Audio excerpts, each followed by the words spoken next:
Have you ever had someone grab the grocery bag right out of your hand just because you're getting older? Or maybe you've noticed friends or family stepping in to handle things before you even ask for help. It might come from love, but let's be honest, sometimes it feels a little stifling. If you're over 65, chances are you've experienced this more than once. Suddenly, people around you start treating you like you're made of glass. They mean well, but it can feel like they're quietly telling you you can't handle it anymore. And that's frustrating, especially when you know you're still capable, still strong, and still living life on your own terms. Let's talk about it, because this isn't just about someone offering to open a jar or insisting you sit while they take care of everything. This is about how your independence, your confidence, even your identity can slowly start slipping away if you're not mindful. And you deserve better than that. So how do you handle it when people try to do everything for you? Not in a rude way, not in a way that shuts people out, but in a way that protects your independence, honors your wisdom, and keeps your relationships strong. The first step? Know your boundaries, and don't be afraid to speak them clearly. You don't need to get defensive or raise your voice. Gentle, calm statement can do wonders. Something like, "I appreciate the help, but I've got this," or "Thank you, but I enjoy doing this myself." It sets a respectful tone and lets others know you're still in charge of your own life. Think of it like muscle memory. Each time you stand your ground kindly, it gets easier.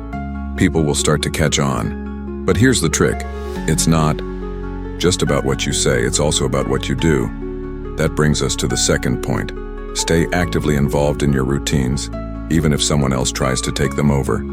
If you've always handled the bills, don't suddenly let your gay adult child take it all over just because they worry about you. Let them support you without replacing you. You can say, "I'd like to keep handling this myself, but I'll let you know if I ever need help." This way, you keep control but leave the door open if support is genuinely needed.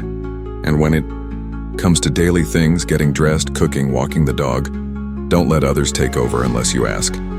Your body stays strong through use. Your confidence grows when you do things on your own.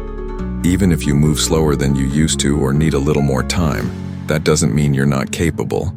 It just means you're wise enough to pace yourself. Here's the thing.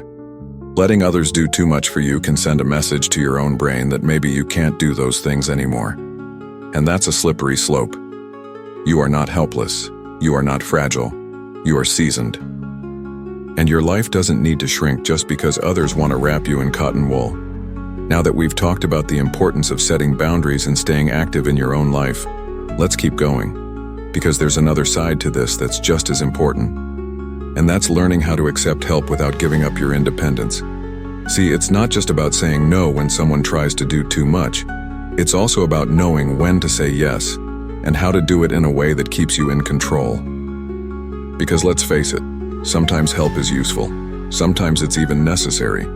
But help should feel like a hand beside you, not one pulling the reins out of your hands. So here's something to remember. Let people assist, not take over.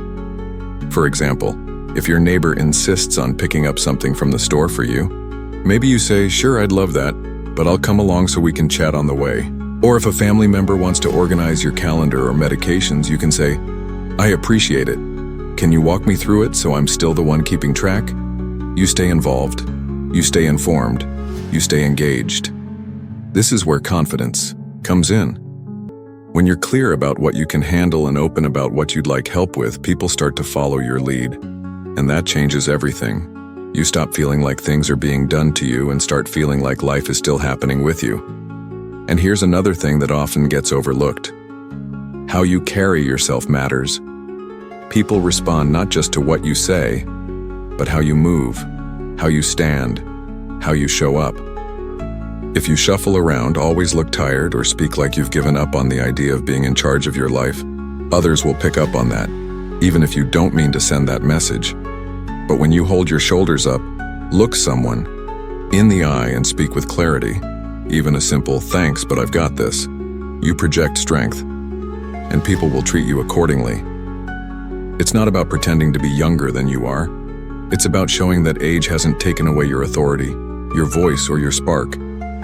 And don't underestimate the power of being playful and lighthearted about it either. Sometimes, instead of getting frustrated when someone jumps in to rescue you, just smile and say, "You trying to take my job again?" A little humor can gently set a boundary while keeping the moment warm. It helps ease tension and reminds people that while you may be older, you're not passive.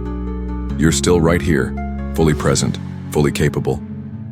Let's not forget, this stage of life can be beautifully rich. You've got stories, you've got strength that's been earned over time. Just because the world around you changes doesn't mean your place in it should shrink. You don't need to prove anything to anyone, but you do deserve to protect your role, your routines, and your right to decide how you live. And when people see that you're still invested in your own life, they're more likely to respect your space while offering support in a way that empowers you. Because when the people stepping in are the ones closest to your heart, your children, your partner, maybe even a lifelong friend, it can get emotionally complicated. You love them, they love you, and deep down, you know they're trying to make life easier for you. But still, it can sting when the people who know you best start treating you like someone who can't handle things anymore. That's when the conversation becomes more than just practical. It becomes personal. Here's the truth. Love sometimes comes with fear. The fear of losing you. The fear of seeing you struggle. So their way of coping is to jump in and fix everything. But that's not always what you need.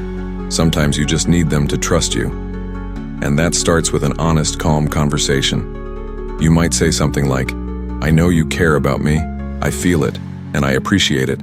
But when you step in too quickly or make decisions for me, it makes me feel like I'm disappearing. I want to stay involved, I need to." Say it from the heart. Not to shame them, but to show them that preserving your independence isn't about pride, it's about living. About feeling alive, useful, and valued.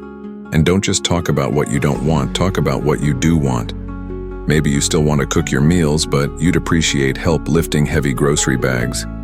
Maybe you'd like a ride to appointments, but you'd prefer to fill out the paperwork yourself. Give people a clear picture of how they can support you without overshadowing you. When you do that, you're not just protecting your independence, you're building a healthier relationship too.